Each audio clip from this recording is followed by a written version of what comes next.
Imagine a place where the boundaries of age, industry, background, and culture melt away, replaced by a shared desire to explore the depths of our collective experiences. Here, on the open, shaded porch, amidst an atmosphere of serenity and tranquility, leaders from all walks of life gather to share their stories, the stories that shape their very beings and doings. This is the Knowledge Mindfulness Porch with Laila Maroof.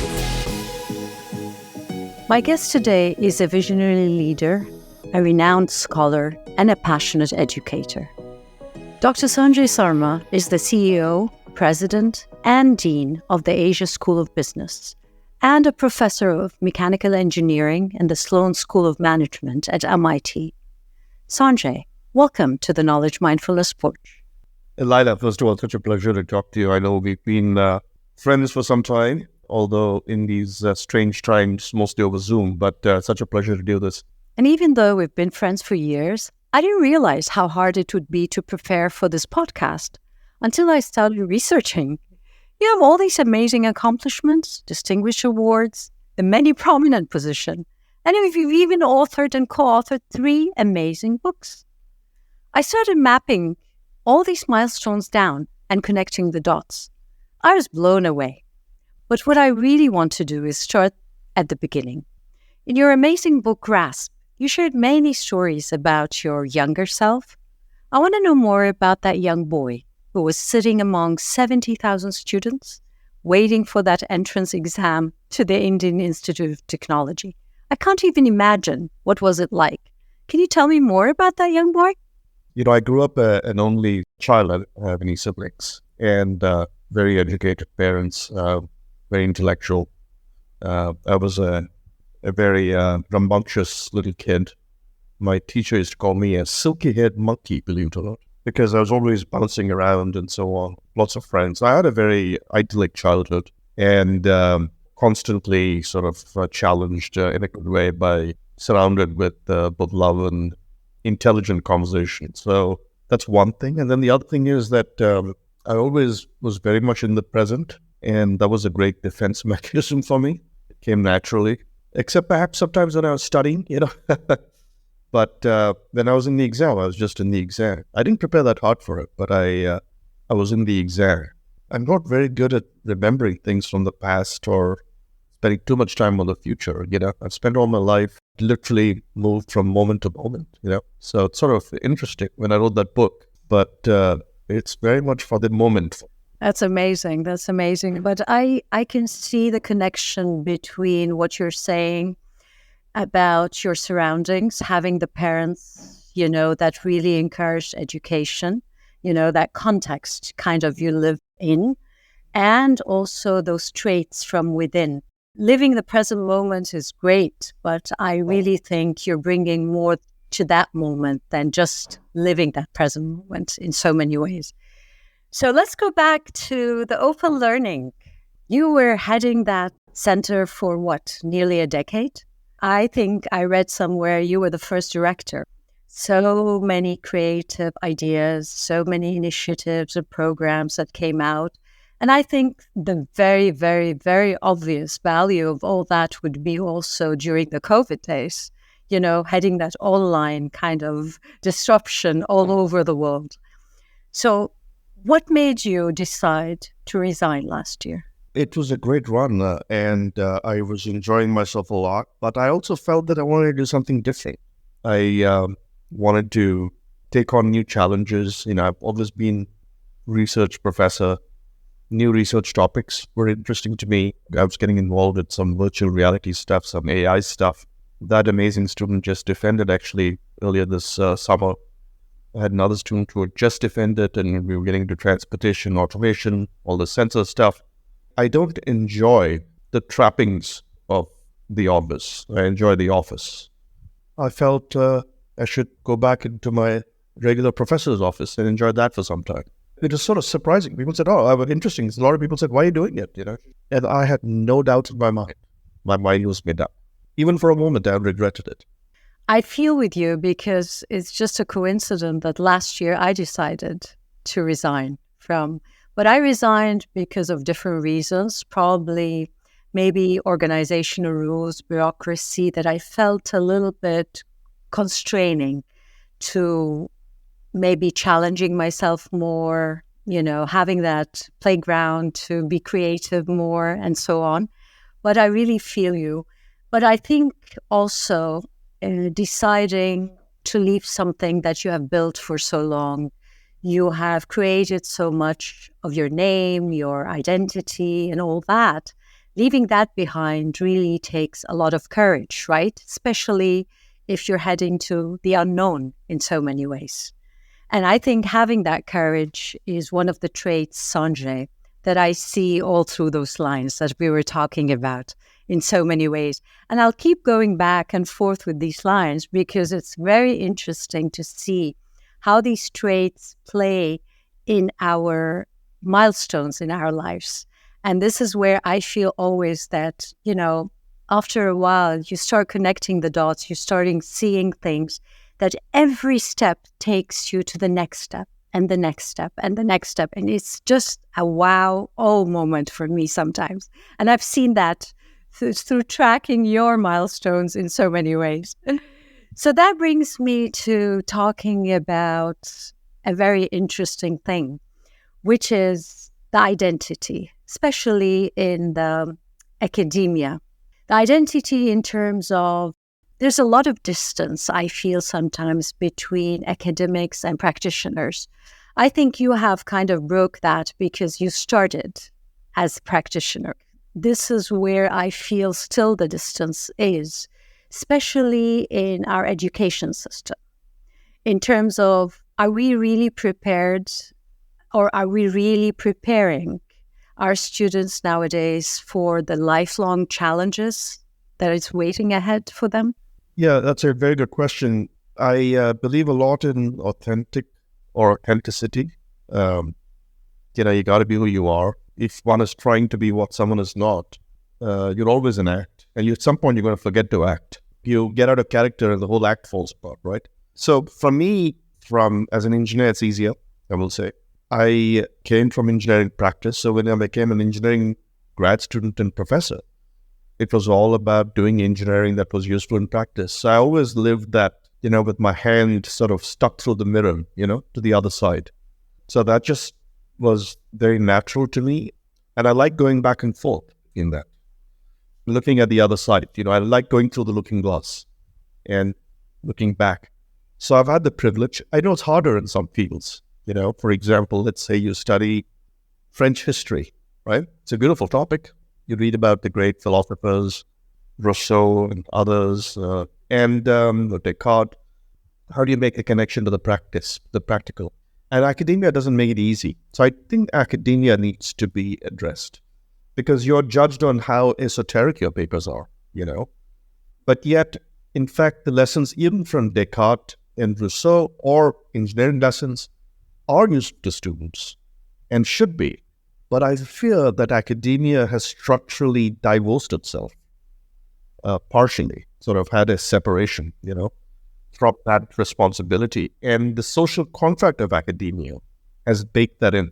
So it's going to be difficult, but I think we have to fix it because the world is moving to an era when everyone has to learn every moment going forward.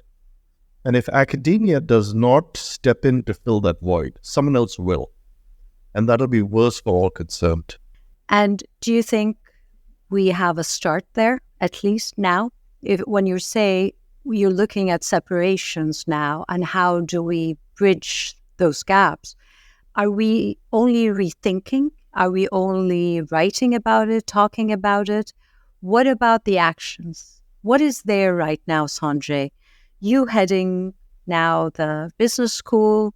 What is the start of all this, at least in action?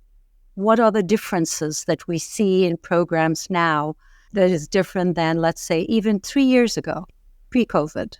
The world has changed a lot in COVID, as we all know.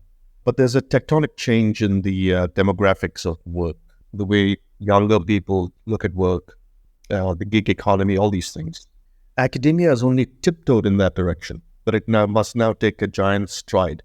Open learning, which I did at MIT and other people have done, was a step in that direction. But towards the tail end of my tenure at MIT, I developed a thesis with a bunch of colleagues called Agile Continuous Education, ACE. My argument is that education is the oxygen of the new economy. It's not something you take a sabbatical from work to do. It's more like a gym membership. You go there 3 times a week. You don't take a year off, And if it is like the oxygen or if it's like the gym and you have to consume it all the time, how does higher ed transform itself? This is what MIT worked on and continues to work on, and this is what we are taking the Asia School of Business towards. There is a term for it, by the way.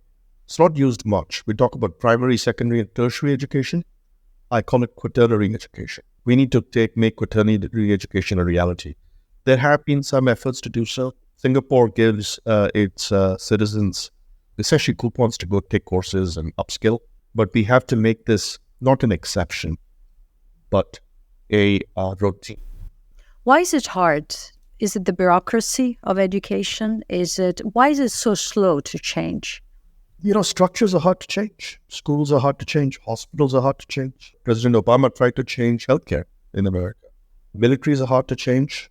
Things are hard to change. Systems preserve themselves. And academia, because all the contracts and the incentives are set up one way. And I think the one way that it was set is more like suited to the industrial age, right? It's like a cookie cutter. We want the standardized tests, the standardized people, because we were preparing the students in a way to just have certain skills that they can apply in certain jobs. We were looking at the human being as part of this machine system, right? Don't you think that is why it's so hard? Because maybe we need to start with that part, with that human, with that even outlook. How do we think of the human being? Look, I think that if you look at the Industrial Revolution, the first Industrial Revolution, in my view, ended with interchangeable parts. It actually started in the armaments industry. Eli Whitney is falsely credited with inventing interchangeable parts. Actually, the French military that did it, which is, it didn't matter where you bought the ordnance from. It would fit in the barrel of the gun. So interchangeable parts. The second Industrial Revolution, in my view, was about interchangeable people. It was about making people interchangeable because people had to work in a machine called a company. And Ronald Coase, the Nobel laureate, explains why companies were formed. It was because you needed to pool resources, like a typist pool or a factory. You needed all to be together. We are in a third age now. In this third age, you have the gig economy. You have the company of one person. The one person has to be the CEO, the chief marketing officer, the chief strategy officer of themselves. And suddenly, all the things that would have been troublesome if you were a mere cog in the machine, such as creativity, become survival skills. So much of our education system has been created with that in mind, which is to create cogs in the machine. And here I am in the developing world, and it's clear to me this is why it works the way it does here, which is that the colonies needed clerks. You needed cogs in the machine. So now we have to switch the education system to serve critical thinking, to serve creativity and other things. And that's just not what we get to do. And adult education, my God, we weren't supposed to do that. We were supposed to get input feedstock, which was age 17 or 18, not, a 37-year-old or a 52-year-old with different skill sets. We weren't designed for that. Yes, I feel you so much because I'm in that situation. I feel that I have entered an unknown territory, but I'm learning so much. I'm excited about learning. And that's, I think, a trait I took also all through my life. But part of that, I think what you're saying is, where do we start? For me, thinking about all this, I'm an educator at heart. I love teaching. I love learning. But what I'm finding right now is what's missing is taking charge of our own education as adults. Why? Because the old system doesn't work anymore for us, but we're not there yet in terms of where we should be. So what we do in between, that's where I think I felt knowledge mindfulness can come in play. That how do we take charge? How are we going to be responsible for our own continuing education? Because as you said, it's more like a gym. It is not something, oh, you know what? I really earned my PhD. I'm a full professor and that's it. I can sleep it over. We can't do that anymore. And this is what I really felt. But I felt that, okay, for a long time, education kind of made the distance more between our heads and our hearts. I feel entering the new age of AI, we need to lessen that distance, not only between our head and heart. I just feel that we need to build bridges between our head, heart, and soul. Why? Because that's the only thing that distinguishes us as human beings in the digital era. That's what I feel so passionate about. And I want to dig deeper into this evolution with you. But we have to stop here. Coming up in the second part of my talk with Dr. Sanjay Sarma, the MIT professor and the Dean of Asia School of Business, Sanjay shares his valuable insights about the future of education and learning and the importance of continuously evolving one's knowledge. What we are trying to do is create really thoughtful business leaders who can transform, but also be very principled about it. That's one aspect. And the other aspect is we're also giving them some core strengths so they can be the generalist, but also through our ternary education offering, Agile Continuous Education, they can specialize throughout their lives.